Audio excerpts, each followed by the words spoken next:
नाज़रीन अवांखे आम ख़बर ॾियूं मीरपुर साकरो खां त सामूंडी वीरुनि तबाही मचाए छॾी आहे। केतिराई फसल पाणी हेठि अची विया आहिनि। सामूंडी पट्टी में वीरुनि तबाही मचाई आहे। समुंड जो खारो पाणी फसलुनि ऐं ॻोठनि में दाख़िल थी वियो आहे। अपडेट कयूं पिया अवांखे ख़बर जे हवाले सां गाड़ो शहर जे ॻोठ मोहम्मद अली शोलाणी ऐं ॿियनि केतिरनि ई ॻोठनि समेत मुख़्तलिफ़ ॻोठनि में 2 खां 3 फुटनि ताईं पाणी अची वियो आहे।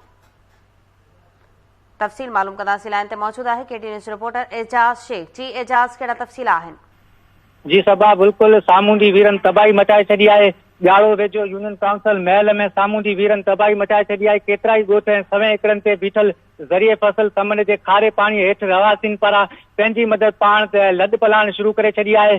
सवें खानदान जेका दरबदर थी विया आहिनि। घारे खे 4 ॾींहं थी चुका आहिनि, पर अञा ताईं इंतज़ामिया सार न लधी आहे। ॻोठाणनि जो चवणु आहे गाड़ो शहर जे ॻोठ मोहम्मद अली शोलाणी, सिद्दीक शोलाणी, सुलेमान शोलाणी, अलानू शोलाणी, मोहम्मद माछी, अमीन जत, जुमन शोलाणी, मीर मोहम्मद जत ऐं ॿियनि ॻोठनि समेत सवें निकिरनि ते बीठल ज़रिए कणिक वण समेत ज़रिए फसल में समुंड जो पाणी दाख़िल थी वियो आहे। ॻोठनि में जेको 2 फुट खां 3 फुट पाणी बीठल आहे। सामूंडी किनारनि ते सालनि खां आबाद महल जे ॻोठ ऐं ज़रिए ज़मीन खे समुंड खां बचाव लाइ ॾिनल बचा बंदू कचियूं हुजण सबबि हंधा हंध घारा पोअण सबबि चांडोकी ज्वार ऐं हर महीने मुतासिर थियनि था। सवें ॻोठा खानदान जेका लॾ पलाण करण ते मजबूर थियो वञनि ऐं पर कोस्टल अथॉरिटी ऐं ड्रेनेज खातो मुज़ाकरा बचा बंदू जो कमु कराइण लाइ तयारु न आहे।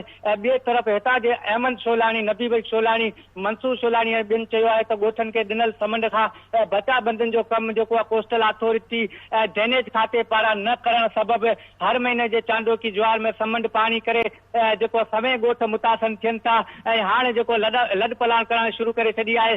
सवन एकड़नि ते बीठल ज़रिए फसल पिणु तबाह थी विया आहिनि, जंहिंजो लखें रुपयनि जो नुक़सान थियो आहे। मक़ामी कब्रस्तान बि हिन वक़्तु पाणीअ में आहे। जेको पाणी जेको बीहण सबबि जेको आहे मुतासिर ॻोठाणा जेको डिप्टी कमिश्नर ठटो ऐं लाॻापियल इख्तियारीन ऐं वस वारनि खां मदद जी अपील कई आहे। जी सभा। एजाज़ अहमद, तफ़सील ॿुधाइण लाइ महिरबानी।